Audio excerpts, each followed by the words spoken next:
इच्छाएं लुप्त हो जाती, किंतु तुमने तो कभी सत्य की खोज ही नहीं की। तुम तो सदैव उन तत्वों को ढूंढते रहे जो तुम्हारे अहंकार के पोषण हेतु आवश्यक थे।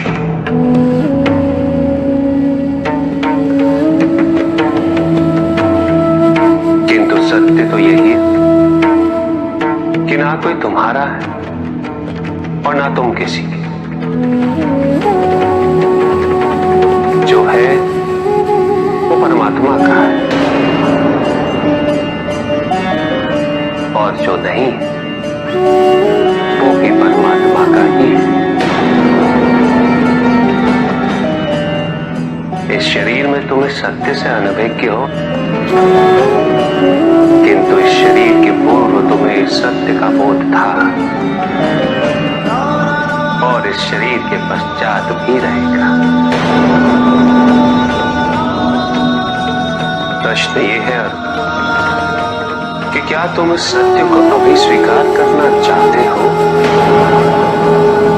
यदि करते हो तो परिवर्तन का मार्ग स्वतः प्रदर्शित हो जाएगा। आजीवन तुम प्रत्यक्ष को ही सत्य मानते रहे, परोक्ष सदैव महत्वहीन था। तुम्हारे पास यही अवसर है उस भूल को सुधारने। भक्ति हेतु यदि कुछ अनिवार्य है तो केवल भक्ति ही।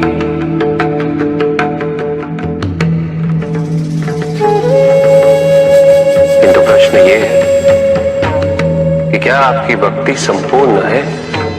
विश्वास और भ्रम के बीच की रेखा अत्यंत महीन होती है।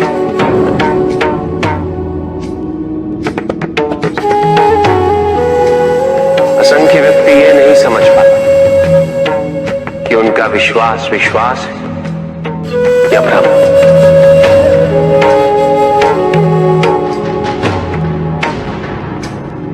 मुझ तक पहुंचने के लिए किसी और की आराधना अनिवार्य नहीं। मेरे सच्चे भक्त तो मुझे किसी भी रूप में पूज सकते, किसी भी रूप में प्राप्त कर सकते। ओम नमः शिवाय। पुरुष और प्रकृति एक है, वो कभी पृथक नहीं हो सकते। शक्ति शिव के बिना अधूरी है।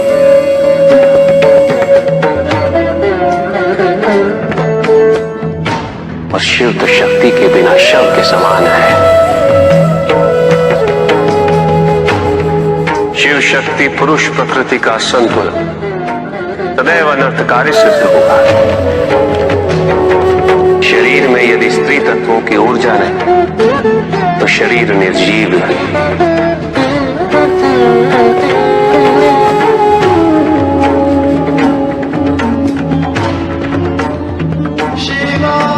शक्ति और शिव के संपूर्ण रहस्यों को समझ लेना भक्ति, ज्ञान और तपस्या की पराकाष्ठा है।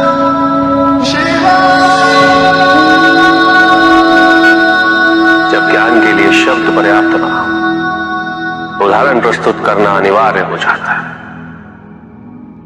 केवल आपके लिए ही नहीं, अपितु आपके माध्यम से समस्त संसार को शिव और शक्ति की संयुक्ता से पुनः अवगत कराना इस प्रसंग का उद्देश्य था,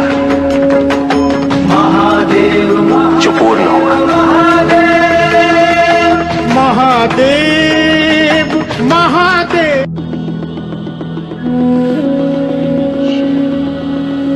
जहां न अमृत न विष, न सुख न दुख, न स्वर्ग न नरक, वहीं परम आनंद है। उसी परम आनंद तक की यात्रा है तुम्हारी। ये यात्रा आनंद के सानिध्य की है, ये यात्रा सानिध्य के आनंद की है। और इस यात्रा में मैं प्रतिपल तुम्हारे साथ हूं। मुझे ढूंढो मत, केवल पहचानो तुम ही मैं हूं, मैं ही तुम। आरंभ का मैं ही अंत हूं और हर अंत सदैव मेरा ही आरंभ होगा।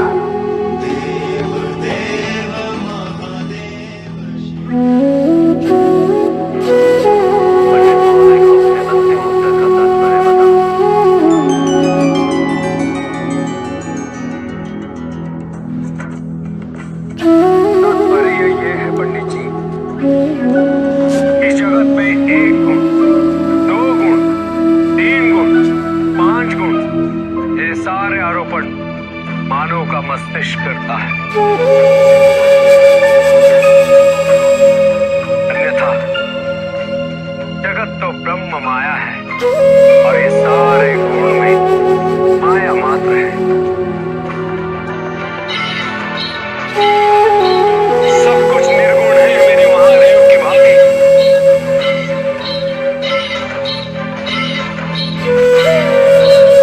और गुण तो मात्र लीला का नाम है।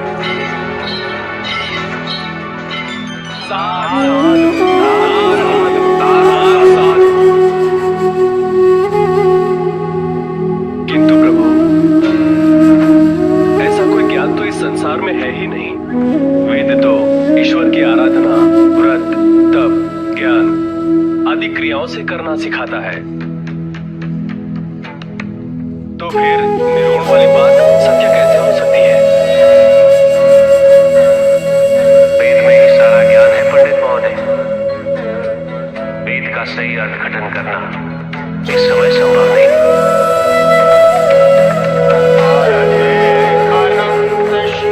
प्रजापिता ने वेद के मंत्र दिए ताकि मनुष्य मात्र अपने गुणों के माध्यम से निर्गुण तक पहुंच सके।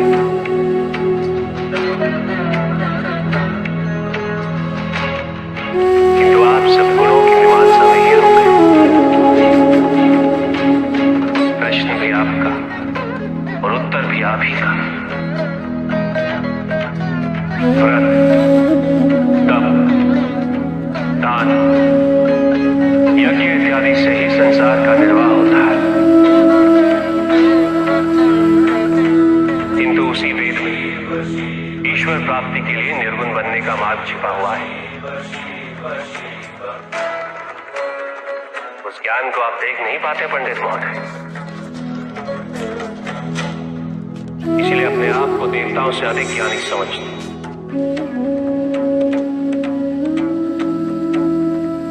पंडित महोदय, ज्ञान का भ्रम अज्ञानता का प्रथम लक्षण है। इस प्रकार भरे हुए पात्र में कुछ नहीं समा था। उसी प्रकार ज्ञान के अहंकार से भरे मन में अधिक ज्ञान नहीं समा था।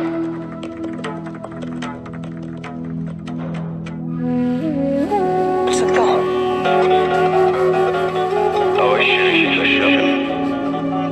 जहां प्रश्न नहीं वहां जिज्ञासा नहीं, और जहां जिज्ञासा नहीं होती वहां ज्ञान की वृद्धि नहीं हो सकती। निसंकोच होकर पूछिए। प्रभु, आप तो कालोपरी हैं, सर्वज्ञ हैं, त्रिकालदर्शी हैं। चारों ओर ये जो अज्ञान का अंधकार फैल रहा है, उसमें ज्ञान का मूल अर्थ कहीं ना कहीं खोता जा रहा है।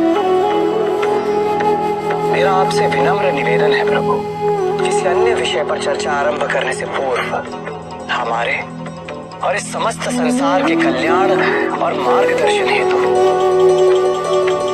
आप ज्ञान की मूल परिभाषा से एक बार हमें पुनः अवगत करवाएं। ज्ञान और अज्ञान की परिभाषा को स्पष्ट रूप से समझने के लिए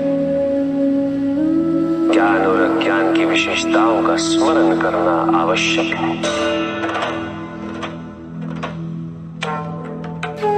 जिसके कारण स्वार्थ, विनाश, क्रूरता, अशांति और भय में वृद्धि हो,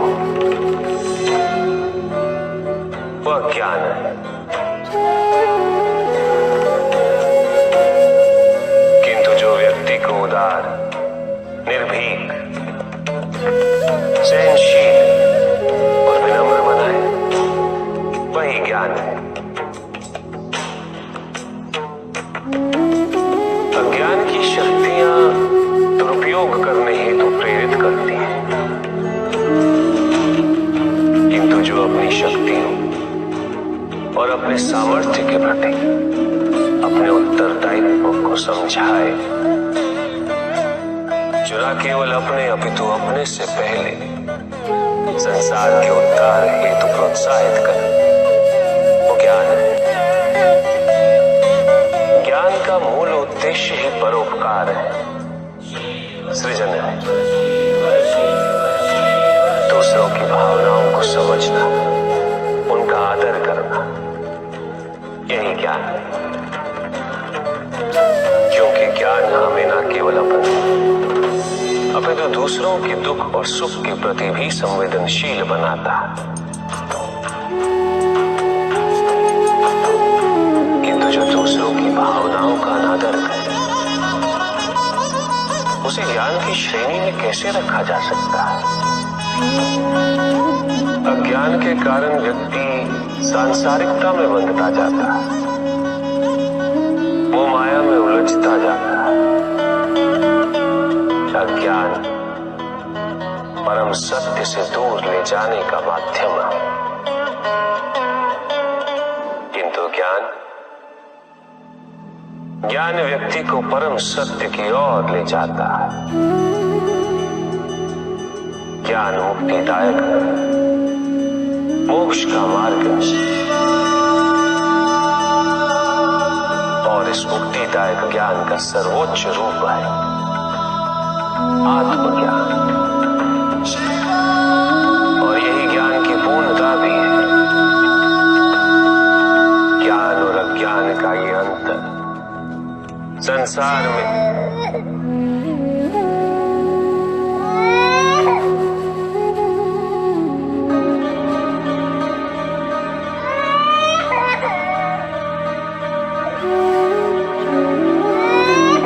ऋषि कश्यप, ये तो किसी शिशु का क्रंदन है। विदर्भ देश के राजा और मेरे भक्त सत्यार्थ का पुत्र, चारों देश के राजा ने सत्यार्थ की हत्या कर दी। सत्यार्थ की पत्नी ने अपने शिशु के साथ अपनी रक्षा करने हेतु वन में शरण ली, किंतु अब तो वो भी मृत्यु को प्राप्त हो चुकी है। भक्ति का उचित मार्ग बताए हमें, ताकि मेरी भांति दूसरा कोई भूल ना करे। भक्ति मुक्ति का आधार है पुष्पदल, और मुक्ति तो केवल समर्पण से ही संभव होगी। और समर्पण के लिए पुष्प नहीं, स्वर्ण नहीं, आभूषण भी नहीं, रत्न नहीं, धन नहीं, विधि विधान नहीं, केवल अपने मन को अर्पित करना अनिवार्य है। जानना चाहते हो पुष्पधर, ये वो कौन से पुष्प हैं जो मुझे अत्यंत प्रिय है? इंद्रियों का नियंत्रण, दया, शांति, तप, क्षमा, ध्यान और सत्य। और जब कोई मेरी इन पुष्पों से आराधना करे, मैं अवश्य प्रसन्न होता। भक्ति में भव्यता आवश्यक नहीं है पुष्पदल, अभी तो सरलता आवश्यक है। भक्त के लिए ये समझना अत्यंत कठिन हो जाता है। प्राय भक्ति कब मोह में परिवर्तित हो जाती है,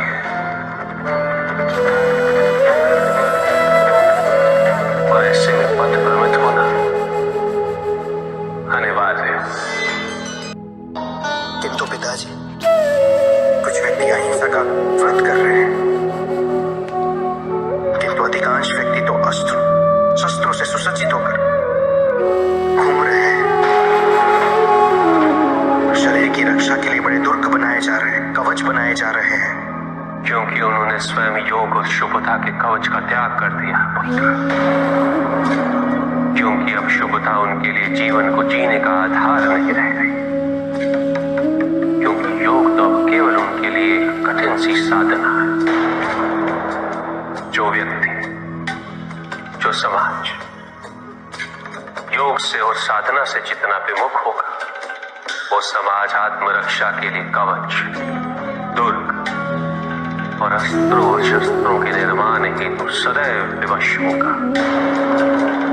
व्यक्ति के अंतर मन से शुभता जितनी ही क्षीण होती जाएगी,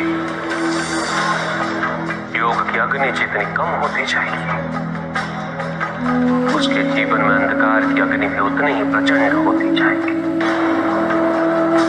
समाज में ऐसे अभिमानी और अहंकारी व्यक्तियों की संख्या सदैव बढ़ती रहेगी पुत्र। समाज में उतनी ही तीव्रता से युद्ध और अस्त्रों के अनुनाद की दिशा में अग्रसर होगा।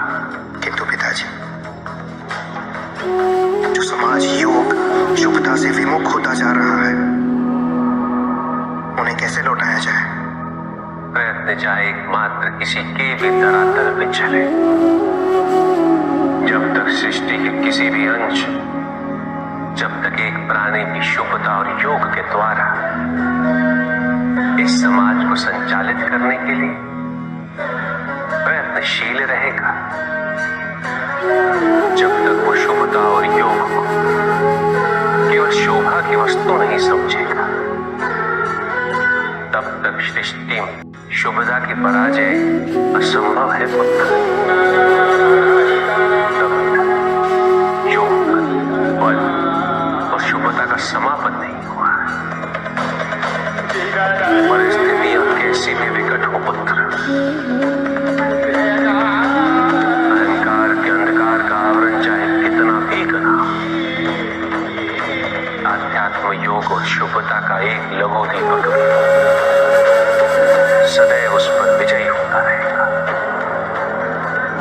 मेरा ये कथन सदैव स्मरण रखना पुत्र। मन के हारने से हार और मन की जीत में ही जीत होती है। अपने मन से शुभता और योग को तुम कभी भी विस्थापित नहीं होने देना। स्वामी, असुरों को ऐसा क्यों लगता है कि देवताओं के पतन में ही उनका उत्थान है? क्यों वो दोष अपने आचरण में नहीं देख पाते? स्वामी, असुर समाज इस प्रकार कभी भी स्थिरता प्राप्त नहीं कर सकेगा।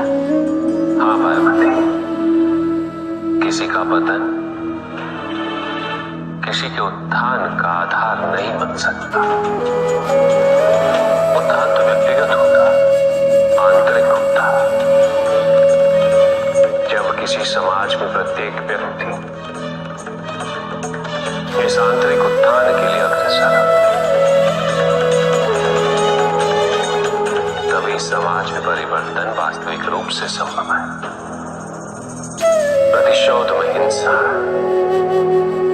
हिंसा जितनी क्षति किसी दूसरे को पहुंचाती है पार्वती, उससे कहीं अधिक क्षति स्वयं को पहुंचाती है। असुरों ने सदैव केवल यही देखा कि उनके साथ अन्याय हो रहा है। उन्होंने परिस्थितियों और व्यक्तियों को दोष देकर प्रतिशोध लेने का प्रयास किया, किंतु किसी ने कभी ये नहीं सोचा पार्वती कि जिसे वो अन्याय समझ रहे या वास्तविकता में वो अन्याय है भी या नहीं,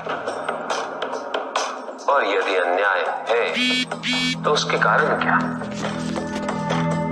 असुरों ने कभी भी अपने अंतर मन में झांक कर नहीं देखा कि क्या कभी उनसे भी कोई भूल हुई थी। आत्मविश्लेषण का कभी कोई प्रयास नहीं किया। उन्होंने सदैव केवल यही समझा कि त्रिदेव ने और देवताओं ने उनके साथ विश्वासघात किया, किंतु उन्होंने अपने द्वारा किए गए विश्वासघात पर कभी विचार नहीं किया। उन्होंने जब भी जो भी वरदान मांगा है उन्हें अवश्य प्राप्त हुआ है, किंतु विडंबना देखी सदैव दुरुपयोग ही किया, व्यक्तिगत कारणों के लिए, महत्वाकांक्षाओं की पूर्ति के लिए। तो केवल अविश्वास से आती है। स्थिरता के लिए विश्वास अनिवार्य। विश्वास और शांति की निरंतरता बनाए रखना कैसे संभव है? इस नकारात्मकता का प्रसार हम कैसे रोकें प्रभु? केवल इस जागरूकता से कि सब कुछ अहम से संबद्ध नहीं। जब भी किसी व्यक्ति के कार्य में अहम भाव प्रबल हो तो अहंकार व्यक्ति जैसा भी हो उसे अस्तित्व केवल वैसा ही प्राप्त होता है। व्यक्ति यदि अपने कर्मों के लिए अपने को उत्तरदायी समझे तो स्वतंत्रता। जब तक व्यक्ति किसी और को उत्तरदायी समझेगा तब तक वो निर्भर रहेगा। व्यक्ति यदि ये सोचे कि उसके दुख का कारण कोई और है तो सुखी कैसे रह पाएगा? यह संभव है क्योंकि दूसरों को परिवर्तित करना उसके वश में नहीं। वो तो केवल अपने आप को परिवर्तित कर सकता है। यही एक स्वतंत्रता है उसके पास। जो पीड़ा है, जो कष्ट है, व्यक्ति के अपने फल है, अपने निर्णय के फल। और जिस दिन वो अपने निर्णय परिवर्तित कर ले उसी दिन उसके जीवन में परिवर्तन भी आ जाएगा। जिन्होंने जीवन के प्रति घृणा सिखाई उन सभी व्यक्तियों ने पृथ्वी को नर्क बनाने में अपना योगदान दिया। इसलिए अधिकांश व्यक्ति अपने दोष, अपनी त्रुटियां और अपनी व्यर्थता को जीवन पर आरोपित कर मुक्त हो जाते हैं। उन्हें लगता है कि जीवन ऐसा ही होता है और उसके समक्ष वो विवश। वो ये नहीं समझते कि वो जिन प्रवृत्तियों को लिए वो प्रवृत्तियां दुख को जन्म देने वाली वृत्तियां हैं। वो अपनी अज्ञानता की गहराई से अनभिज्ञ है और वो अपने अहंकार में ये स्वीकार नहीं कर पाते कि वो तो कुछ जानते ही नहीं। अहंकार सर्वज्ञता का भ्रम उत्पन्न करता है। न जानने की स्वीकृति बहुत बड़ी विनम्रता है और वही पवित्रता भी है। हमें संसार में संतुलन को बनाए रखने के लिए पवित्रता के आधिक्य की आवश्यकता है। किंतु प्रभु, इस पवित्रता में कौन से लक्षण अनिवार्य हैं? अनेकों लक्षण हैं, किंतु इन परिस्थितियों में जो सबसे अधिक महत्वपूर्ण है वो है सतित्व। सकारात्मक ऊर्जा का सबसे पावन स्वरूप सतित्व। इस सतित्व पर मात्र विश्वास ही पर्याप्त है व्यक्ति को सुरक्षित रखने के लिए।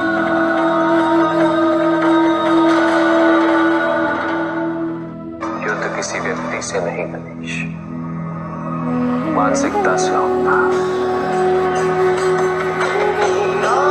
युद्ध में संघर्ष अच्छाई या बुराई का नहीं होता। सभी में अच्छाई है और बुराई भी है। युद्ध तो विचारधाराओं का होता है। व्यक्ति अपने पराक्रम पर, अपनी क्षमता पर विश्वास कर युद्ध करता है। और जब उस विश्वास को क्षति पहुंचती है तो सब कुछ निरर्थक प्रतीत होने लगता है। किंतु आपसे पराजित होकर भी रोहिता क्यों नहीं समझ रहा? उसे अपनी स्वतंत्र इच्छा का उपयोग कर उचित मार्ग पर चलने का प्रयास करना चाहिए। व्यक्ति अपने को खो दे समझती है। व्यक्ति अपने को समर्पित कर दे, छोड़ दे अहंकार को तो ब्रह्म की इच्छा ही पूर्ण होती है और अभी भी वही फलित हो रही है। ऐसा नहीं है कि हम उससे भिन्न फलित करा लेंगे, लेकिन व्यक्ति भिन्न फलित कराने में लड़े, टूटे स्पष्ट हो। एक नदी में एक बार बाढ़ आ गई पुत्र। दो छोटे से तृण उसमें बह रहे थे और उसमें से एक नदी में तिरछा पड़ गया और वो बाढ़ को रोकने का प्रयास कर रहा था।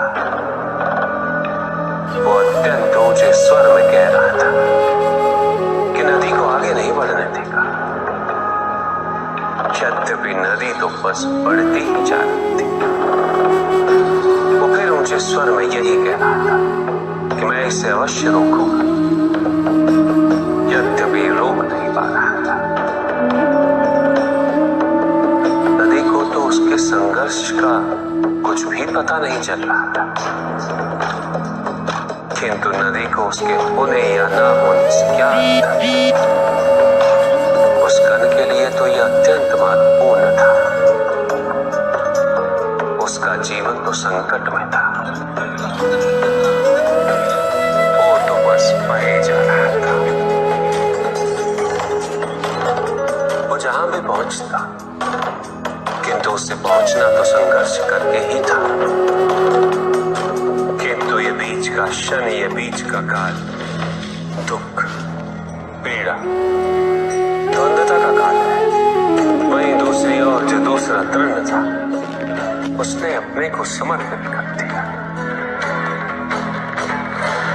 वो तो नदी में सीधा पड़ा हुआ था। नदी के प्रवाह के साथ साथ बहता जा रहा था और उसे ऐसा प्रतीत हो रहा था जैसे कि वो नदी को दिशा दे रहा है, उसे प्रवाहित होने में सहायता कर रहा हो। वो तो ये निश्चय कर बैठा था कि नदी को समुद्र तक पहुंचाकर ही रहेगा, किंतु नदी को उसकी उपस्थिति का भी आभास नहीं था। नदी पर उन दोनों के होने या ना होने का कोई प्रभाव नहीं था। नदी तो बस बहे जा रही थी। ब्रह्म की इच्छा को जाना नहीं जा सकता, किंतु ब्रह्म के साथ एक अवश्य हुआ जा सकता है। और तब व्यक्ति की अपनी इच्छा तो खो ही जाती है, केवल उसकी इच्छा ही शेष रह जाती है।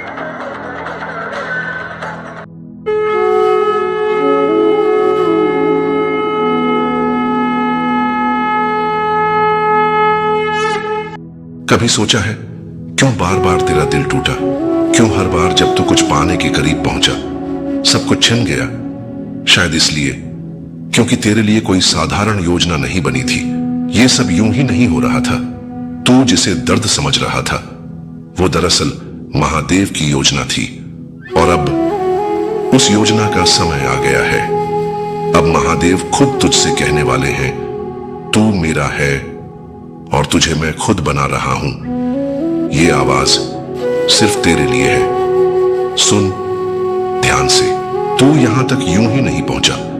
तेरे हर कदम को मैंने देखा है, महसूस किया है और उसी के अनुसार तेरे जीवन की डोर को आगे बढ़ाया है। तुझे शायद ये सब एक संयोग लगे, पर मेरे लिए ये सब योजनाबद्ध था। जब तू गिरा और फिर उठा, जब तू टूटा और फिर जुड़ा, जब तू रूठा और फिर चुपचाप मुझसे बातें करता रहा, तब भी मैं वहीं था, तेरे आसपास, तेरे भीतर। तूने कई बार मुझसे कहा, महादेव क्या आप सुन रहे हो? और मैं मुस्कुराकर बस यही कहता रहा, मैं ही तो हूं जो सुन रहा हूं। तुझे लगा सबने छोड़ दिया। तुझे यह तक लगने लगा कि शायद मैं भी चुप हूं, पर सच्चाई यह थी कि जब पूरी दुनिया तुझसे मुख मोड़ रही थी, मैं तुझे भीतर से मजबूत बना रहा था। तुझे याद है वो रात जब तू रोता रहा, तेरी आंखें बंद थीं, पर दिल मुझसे कुछ कह रहा था। तू बिस्तर पर अकेला पड़ा था और सोच रहा था कि अब आगे कैसे होगा। पर उसी रात मैंने तुझे और मजबूत बनाने की एक नई योजना रची। तेरे आंसू मेरी मंजूरी हैं। हर एक बूंद तेरी यात्रा को पवित्र बनाती गई, क्योंकि जिस आत्मा ने रोना सीख लिया है वही दूसरों के आंसू पोंछना भी जानती है। मैंने तुझसे सब कुछ क्यों लिया? क्यों तुझे वो नहीं मिला जो तू चाहता था? क्यों बार बार दरवाजे बंद हो गए? क्योंकि मैं जानता हूं जब तक तू अपने भीतर के देव को नहीं पहचानता, तब तक तुझे बाहर की चीजें भ्रम देती रहेंगी। मैं चाहता था कि तू स्थायी शक्ति को समझे, वो जो न बाहर है न किसी चीज में, वो जो तेरे भीतर है और सदा तेरे साथ है। तेरे भीतर जो आग है वो केवल ताप देने के लिए नहीं, बल्कि अंधेरे को जलाने के लिए है। तेरे भीतर जो धैर्य है वो केवल सहने के लिए नहीं, बल्कि समय आने पर उसे रूपांतरित करने के लिए है। तू जब अकेला बैठा रहा तब भी मैं तेरे पास बैठा रहा। तेरे मौन में मैं बोलता रहा। तेरे कांपते हाथों में मैंने अपनी शक्ति भर दी। तुझे कभी कभी लगता था कि तू फेल हो गया, कि अब कुछ नहीं बचा, कि अब रास्ता यहीं खत्म हो गया है। पर मैं हंसता रहा, क्योंकि मुझे पता था यह अंत नहीं, यह आरंभ है। मैं तुझे वहां ले जाना चाहता हूं जहां से तू अपने जीवन को नए दृष्टिकोण से देख सके, जहां तू समझ सके कि तेरे जीवन में जो कुछ भी घटा है वो किसी सजा का परिणाम नहीं, बल्कि मेरी दिव्य योजना का एक हिस्सा था। हर वो रिश्ता जो टूटा, हर वो वादा जो अधूरा रह गया, हर वो सपना जो बिखर गया, सब कुछ इसलिए हुआ क्योंकि तुझे उस राह से हटाना था जिससे तू मेरी राह से भटक जाता। मैंने तुझसे वह भी छीन लिया जो तुझे बहुत प्रिय था, पर इसीलिए क्योंकि मैं तुझे उससे भी महान कुछ देना चाहता था। तेरे अंदर जो प्रेम है वो दुनिया से अलग है। तेरे जज्बात, तेरी संवेदनशीलता, तेरा हर एक टूटना, ये सब तुझे एक साधारण मनुष्य से ऊंचा बनाता है। तू शायद खुद को कमजोर समझता है, पर सच्चाई ये है कि तू चुना गया है। तेरे लिए मेरी योजना 1000 वर्षों से बन रही है।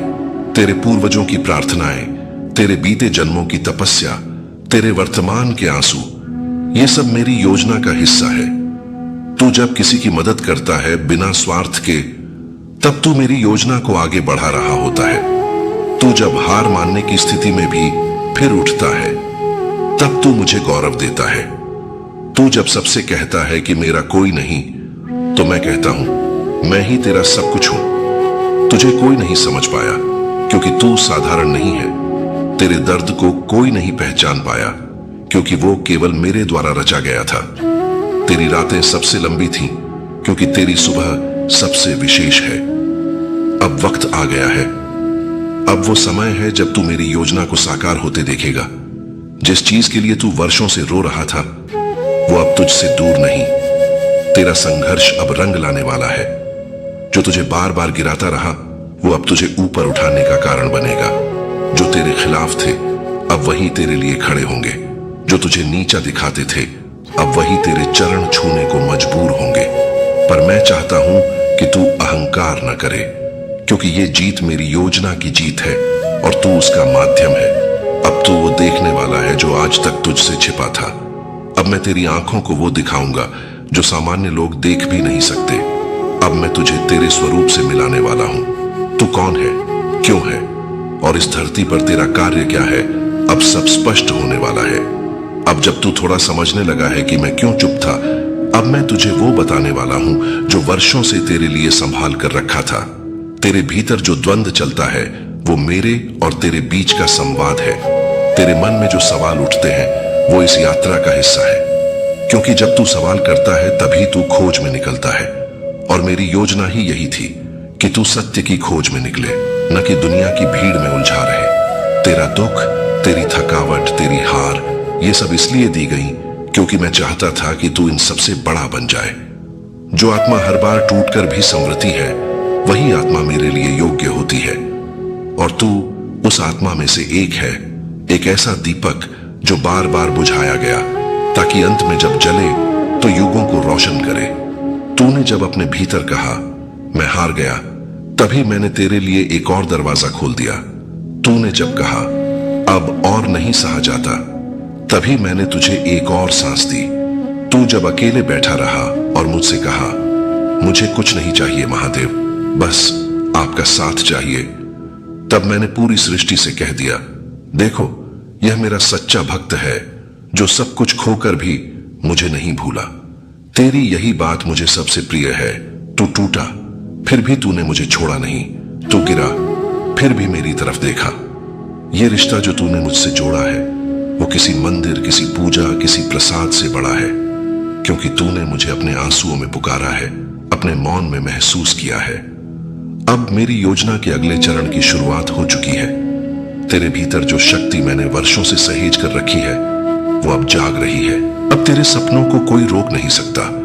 अब तेरा मार्ग कोई बंद नहीं कर सकता। तू जिस राह पर चलेगा, वहां प्रकृति तेरा साथ देगी। तेरी बातें लोगों के दिलों तक पहुंचेंगी। तेरा मौन भी अब संदेश बन जाएगा।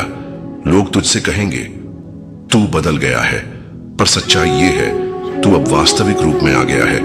जो तू था उसे तो मैंने मिटा दिया। अब जो तू बन रहा है वो मेरी योजना का परिणाम है। इसलिए अब पीछे मत देख। अब उन घावों को मत कुरेद जो तेरी तैयारी का हिस्सा थे। अब उन लोगों की याद मत कर जो तेरे साथ नहीं चले, क्योंकि वे मेरी योजना में सिर्फ एक मोड़ थे, मंजिल नहीं। अब तू सीधा मुझे देख।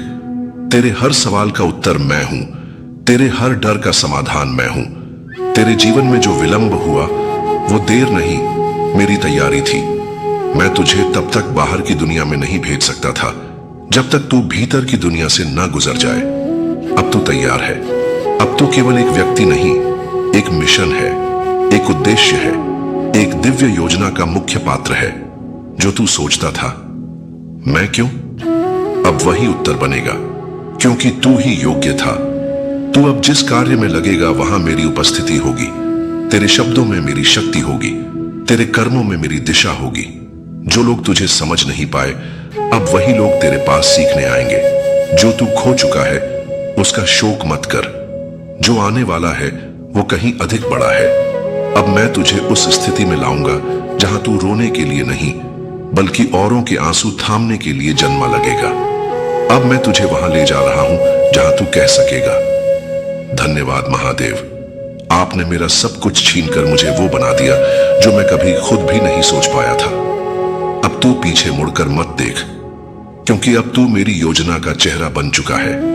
अब तुझे थमना नहीं है, अब तुझे डरना नहीं है, अब तुझे थकना नहीं है, क्योंकि अब तेरे साथ मैं स्वयं महादेव खड़ा हूं। तू सोचता है अब और क्या बाकी है। महादेव ने मुझे सब कुछ समझा दिया, सब कुछ दिखा दिया, पर मैं कहता हूं अब असली यात्रा शुरू हुई है।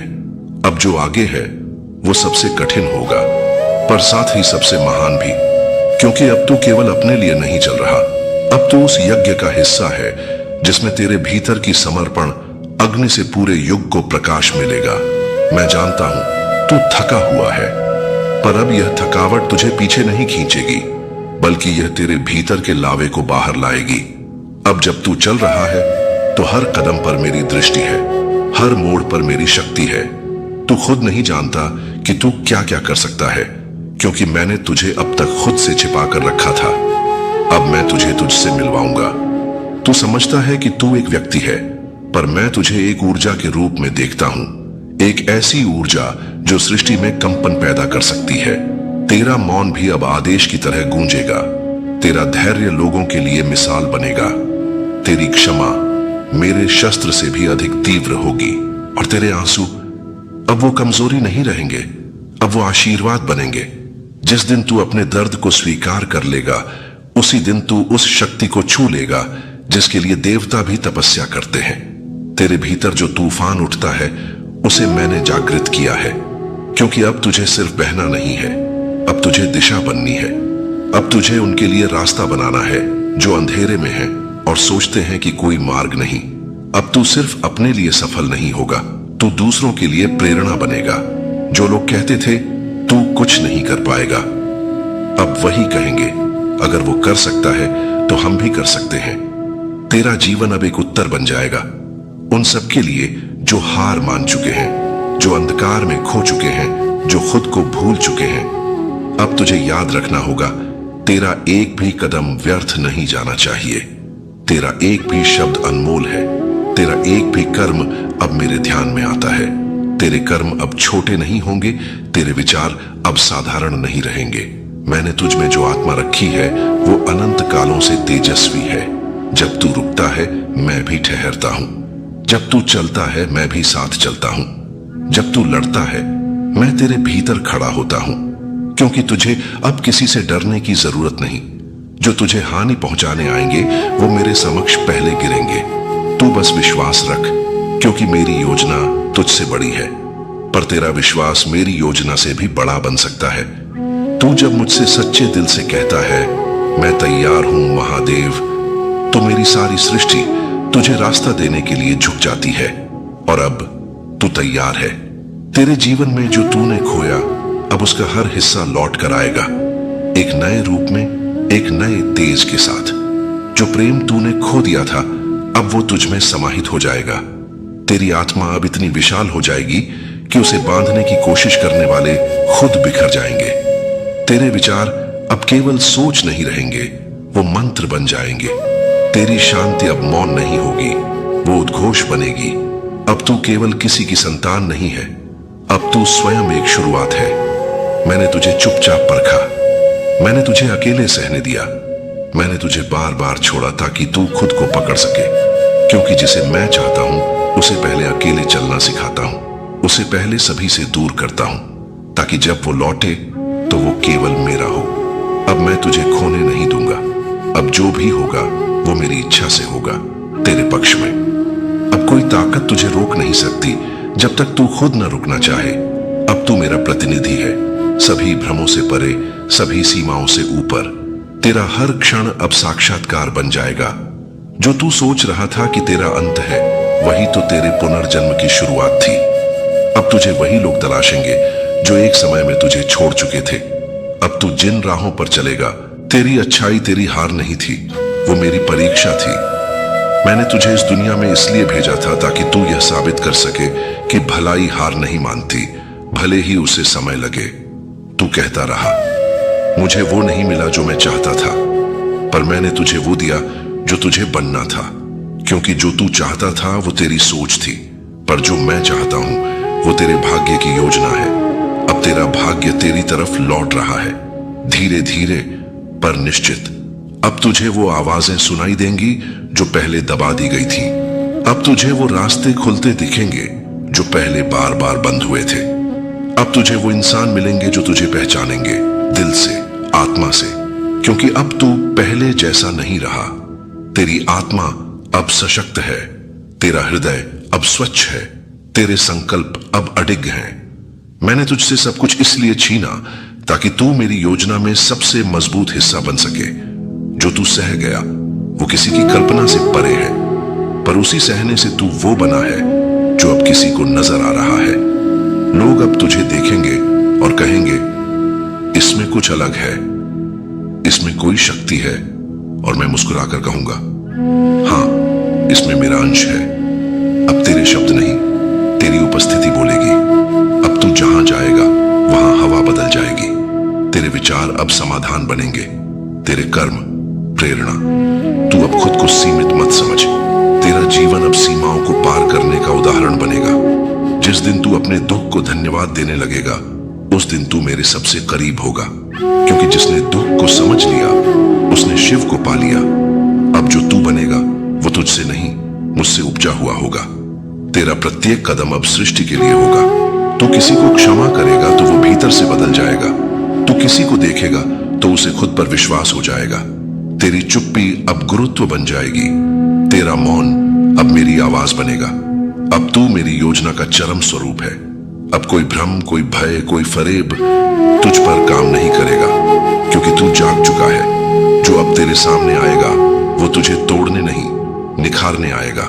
जो तुझसे बात करेगा वो सच्चाई से टकराएगा। जो तुझसे नफरत करेगा वो खुद को जला बैठेगा। और जो तुझे प्रेम करेगा उसे ब्रह्मा तक का वरदान मिलेगा। अब तू पीछे मत देख, क्योंकि जो पीछे छूट गया वो केवल बीज था, और अब तू वटवृक्ष बन चुका है। तू अब चलेगा नहीं, तू लोगों को चलना सिखाएगा। तू बोलेगा नहीं, तेरी आंखें बोलेंगी। तू मांगेगा नहीं, तेरी उपस्थिति ही सब खींच लाएगी। तू जिस चीज के लिए तड़पता रहा वो अब तेरे पास दौड़ती हुई आएगी, क्योंकि अब मेरी योजना पूरी होने को है और तू इसका सबसे पवित्र रूप है। जब तू कहता है कि अब मुझसे नहीं होगा, तब मैं कहता हूं अब होगा, और सबसे बड़ा यहीं से होगा। क्योंकि मेरी योजना वहीं से शुरू होती है जहां तू खुद को खत्म समझता है।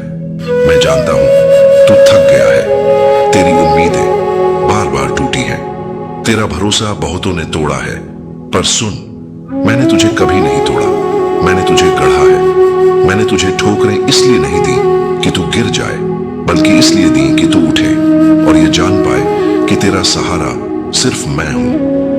हर वो दिन जब तू चुपचाप रोता रहा, जब तूने किसी से कुछ नहीं कहा, जब तूने बस आसमान की ओर देखा, वो दिन मेरे लिए सबसे पवित्र थे, क्योंकि तूने सब कुछ खोकर भी मुझे नहीं खोया। तू कितना अमूल्य है ये तू नहीं जानता, लेकिन मैं जानता हूं, क्योंकि मैंने तुझे अपनी ही ऊर्जा से बनाया है। जब तू किसी के लिए निस्वार्थ खड़ा रहा, जब तूने बिना जवाब के भी मदद की, जब तूने अपने दुख को छुपाकर औरों की हंसी की वजह बनने की कोशिश की, तब तू मेरे सबसे करीब था।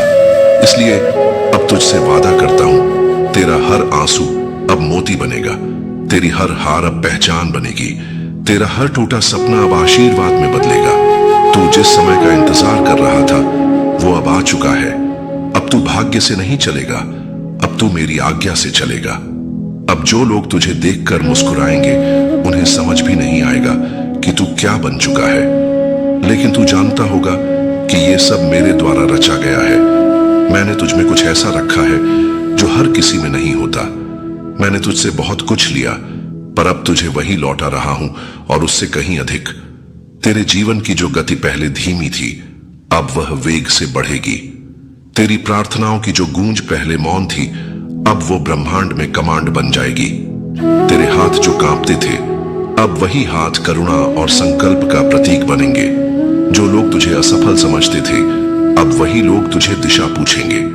अब तू रोने के लिए नहीं बना, अब तू रुलाने वालों को माफ कर देने वाला बना है। तेरे हृदय में जो टूटन है, वो अब लोगों की जुड़ी हुई उम्मीदें बनेंगी। तू जैसे जैसे अपने भीतर उतरता जाएगा, वैसे वैसे मैं तुझ में प्रकट होता जाऊंगा। तेरे विचार, तेरे शब्द, तेरी आंखों का मौन, ये सब अब साधारण नहीं रहेंगे। अब तू सिर्फ मानव नहीं, अब तू मेरा संकल्प है। अब तू जो बोलेगा वह वरदान होगा। अब तू जो उठाएगा वह भार नहीं, धर्म होगा। अब तू जो झेलेगा वह तेरे भीतर तप में बदलेगा। तेरा हर ठुकराया हुआ पल, तेरा हर अधूरा रिश्ता, तेरा हर अधूरा स्वप्न अब नए रूप में सामने आएगा। इस बार जब जीवन तुझसे बोलेगा तो वह शिकायत नहीं करेगा, वह तुझे सलाम करेगा। तू कभी समझ नहीं पाया कि तुझसे दूर क्यों किया गया। लोग, मौके, प्रेम, अपने सब तुझसे क्यों छिनते गए। अब मैं तुझे उत्तर देता हूं, क्योंकि मैं तुझे खाली कर रहा था ताकि तुझे भर सकूं खुद से। मैं तुझे खुद के लिए नहीं, पूरी सृष्टि के लिए बना रहा था। अब तू कोई साधारण मनुष्य नहीं, अब तू साक्षात ऊर्जा है। तेरी उपस्थिति अब लोगों के मन का अंधकार दूर करेगी। तू बोलेगा नहीं, फिर भी लोग तुझसे जवाब पाएंगे। अब तू शिकायतों से नहीं भरेगा, तू समाधान बन जाएगा। अब तू अकेला नहीं चलेगा, अब तू मेरा ध्वज उठाएगा। तेरे हर श्वास में मैं समाया हूं, तेरे हर कर्म में मेरा आशय है, और जो तू अब देखेगा वो पहले से कहीं ज्यादा स्पष्ट होगा। अब कोई भ्रम नहीं रहेगा, कोई दुविधा नहीं, कोई डर नहीं।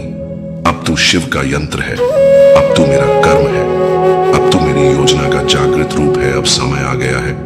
जिस योजना को मैंने युगों तक छुपा कर रखा, जिस आत्मा को मैंने जन्मों तक परखा, अब वह आत्मा जाग गई है, और वह तू है। अब तुझे कोई नहीं रोक सकता, क्योंकि अब तू अपने लिए नहीं, मेरे लिए जी रहा है। अब तेरे संकल्प तेरे नहीं, मेरे बन गए हैं। अब तेरे कर्म तेरे नहीं, मेरे कार्य बन चुके हैं। और जब कोई कार्य मेरा बन जाता है तो वह रुकता नहीं, वह इतिहास बनता है। तेरे जीवन के उन पन्नों को अब मैं स्वर्णाक्षरों से भरने वाला हूं, जिन पन्नों पर तूने कभी सिर्फ आंसू गिराए थे। अब कोई आंसू नहीं बहेगा व्यर्थ, अब कोई घाव नहीं रहेगा अधूरा। हर चोट अब शक्ति बनेगी, हर अस्वीकृति अब अवसर। जो खोया वह अब लौट कर आएगा, पर इस बार तेरे योग्य रूप में। अब तुझे किसी को साबित करने की जरूरत नहीं, तेरी उपस्थिति ही प्रमाण बन गई है। तू अब वो है जो न झुकेगा न रुकेगा, जो मेरी योजना को लेकर इस धरा पर चला है। तेरा नाम अब लोगों की प्रार्थना बन जाएगा। तेरी आत्मा अब प्रकाश स्रोत होगी। जो तुझसे दूर हुए वो अपनी यात्रा में खो जाएंगे, पर तू मेरी यात्रा में निकल पड़ा है। अब तू थम मत जाना, अब तू खुद को छोटा मत समझना। अब तू इस ब्रह्मांड को बता देना कि जब महादेव किसी को चुनते हैं तो वह टूटने के लिए नहीं बल्कि चमकने के लिए होता है। तू अब मेरी योजना का अंतिम सत्य है और मैं सदा तेरे साथ हूं। चल मेरे बच्चे, अब तुझे रुकने की नहीं, उड़ने की जरूरत है। तेरा समय आ गया है।